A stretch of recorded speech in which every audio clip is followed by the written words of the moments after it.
So I have a little bit more. So just got a little bit more. Did we read the Green Bay tree? I believe we have. Yep, we did.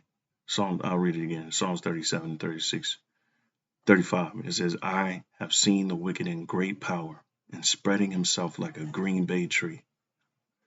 Yet he passed away, and lo, he was not. Yea, I sought him, but he could not be found. See? But the transgressors shall be destroyed. Oops, it says, mark the perfect man. That's the elect man. Because what they think like the Lord, they think like the angels. They yearn and hope in the law, the righteousness of the Heavenly Father. That's the perfect man. Behold the upright, for the end of that man is peace. Okay, but the transgressors shall be destroyed together.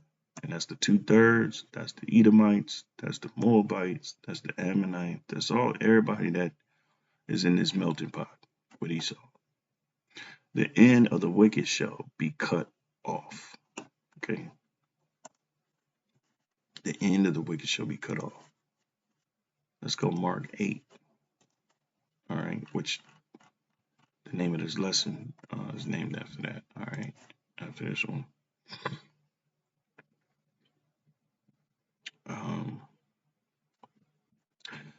Mark 8 and 36. It says, well, what shall it profit a man if he shall gain the whole world and lose his own soul? Or what shall a man give in exchange for his soul? Or what shall a man give in exchange for his soul? What are you going to be able to give the Lord, the Almighty God? Right? For him to stop his wrath upon you is absolutely nothing. So I understand why you're going full devil, full throttle. You ain't got no other choice. You ain't got no other choice. Right? And Esau gonna go out with a bang, And you thought a suicide bomber would, go out with a bang, but no. Not like Esau. Isaiah 2 and 11, it says, the lofty looks of man shall be humbled. That's what's coming. And the haughtiness of men, arrogance, shall be bowed down. And the Lord alone shall be exalted in that day. So really, the Lord he's aiming for those that are proud, and he's going to take out the most proud to the least. All right.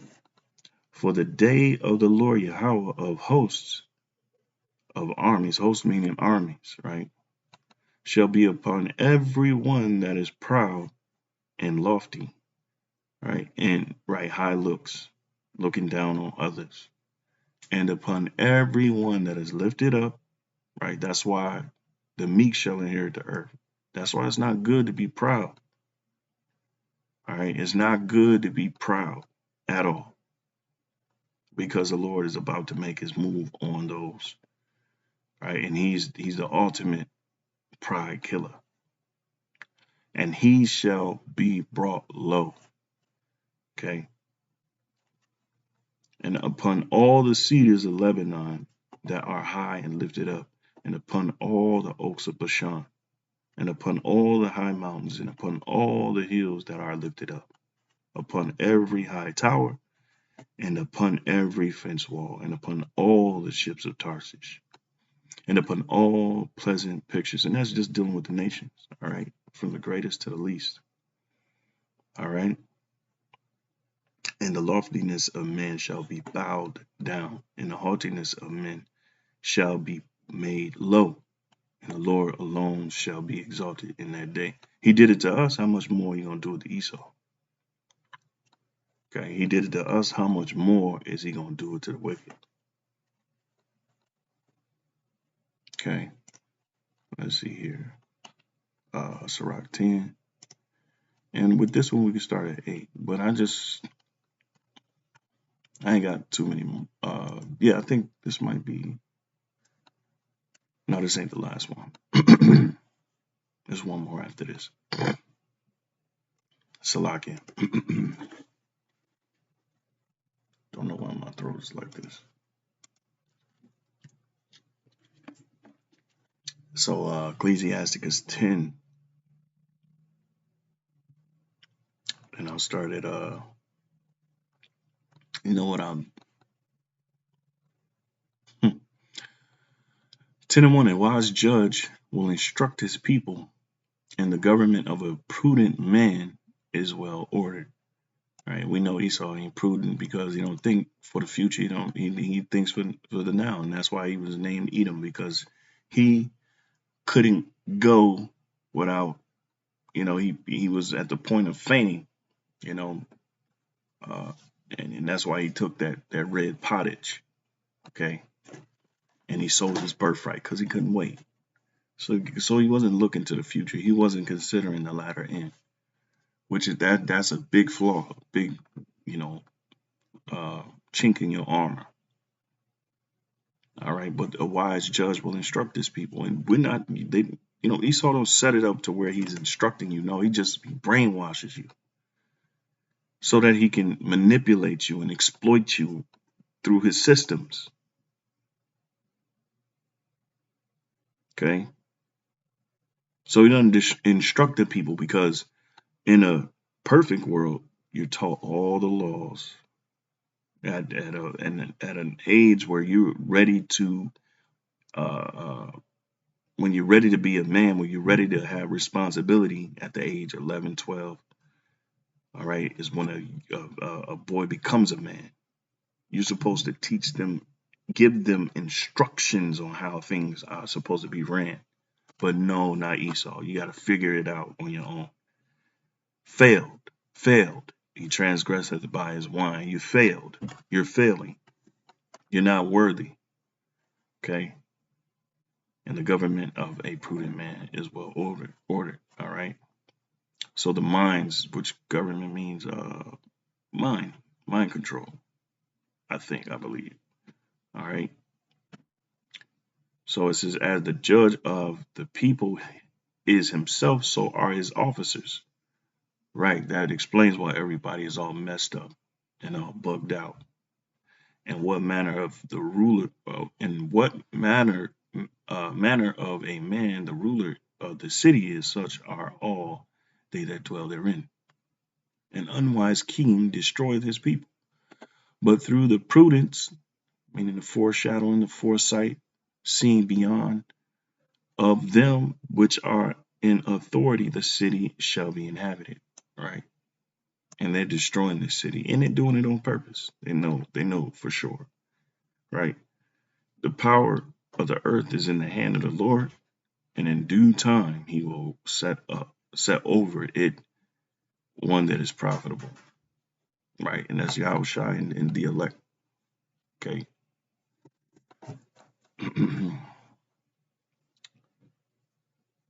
So let's jump. All right. Because of verse 8. Because of unrighteous dealings and injuries, or because of unrighteous dealings, injuries, and riches got by deceit, the kingdom is translated from one people to another. Why is earth and ashes proud? Right? Because that's what the Lord considers you as, earth and ashes, because he's going to burn you. There is not a more wicked thing than a covetous man. Right? A covetous man is a man that sees something of someone else's and he wants it. He wants to take something of someone else's. And who does that more than the so-called white man? Nobody. Not a soul does it more than he does. You know. But it says it's not more than a wicked thing. For such an one setteth his own soul to sell, because while he liveth, he casteth away his vows. And that's what they done. Right? You sold your own soul because when you lived, you didn't care for the people. You didn't even believe that water was a human right to the poor, because you despise the poor. What is it about the poor? A person that can't defend themselves, can't fend for themselves. A person that's vulnerable and weak. What is it about that irks you so bad where you got to put more problems on them than they already have. And we're not going to feel sorry for what happens to Esau because something very, you know, diabolical is going to happen to them, and they ain't going to be able to control it. And they ain't going to be able to buy themselves out of the situation, and it's going to be for eternity. You imagine that? Getting your ass kicked for eternity, you know?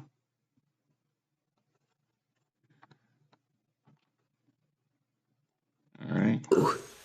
And the idea is to create a whole new set of laws and ignore the existing human rights laws and other laws under the pretext of pandemic preparedness and the biosecurity agenda. Transgressed by one. So they ignore humans, the human rights, because of some preparedness act, which that ain't doing nothing but it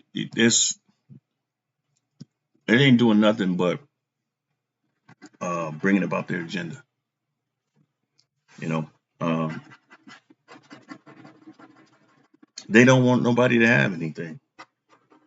They want to hoard all the resources to themselves, and everybody else just has to die. That's what they believe.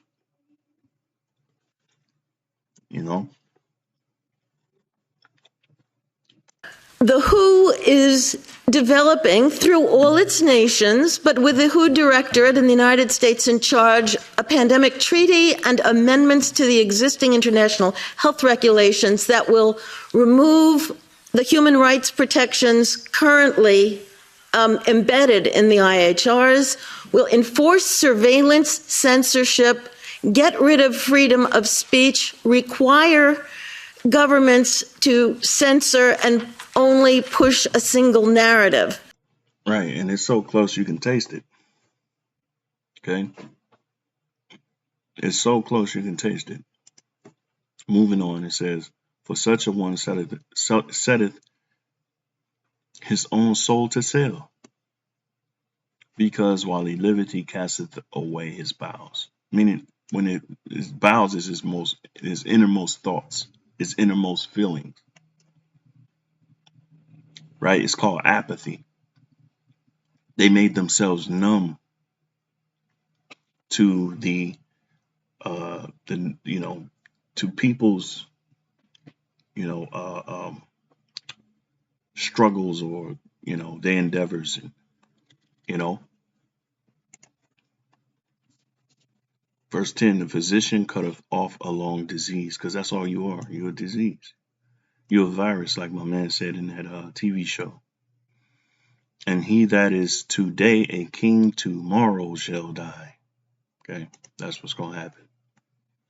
For when a man is dead, he shall inherit creeping things, beasts, and worms. And that's going to be physical, and it's going to play out on a symbolically, meaning you're going to fall, and you're going to be spiritually dead. You're going to be broken, and you're going to fall from grace forever, and never to be remembered again. The Lord's going to blot you out of history.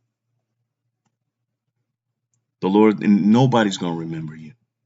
We're going to have to tell stories about you. And it's so much so they might not, it's going to be hard to believe that these type of people existed in the world. The Lord's going to make you the ultimate example. And then the world is going to live in peace, everybody. But not before we put a foot, all right, where the sun don't shine. The beginning of pride is when one departed from God and his heart is turned away from his maker. And that started with Esau at birth. He was estranged from the womb. Okay. For pride is the beginning of sin, and he that hath it shall pour out abomination. And therefore the Lord brought upon them strange calamities and overthrew them utterly. The same is going to happen for Esau.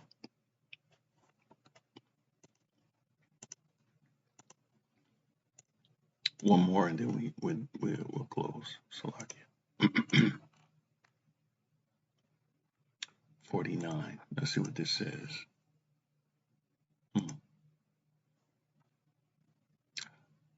2 Ezra 16:49, like as a whore envieth a right, honest, and virtuous woman, so shall righteousness hate iniquity when she decketh herself, and shall accuse her to her face when he cometh, that shall defend him that diligently searcheth out every sin upon earth.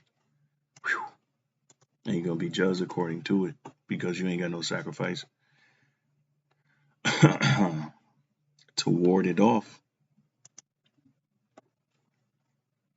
And that's going to be bad, because the Lord don't even accept sacrifices anymore. And he never accepted it from a heathen nation. So with that, Lord willing, this was edifying. Until next time, I say shalom. Yahweh Shem El Shah Barakathon.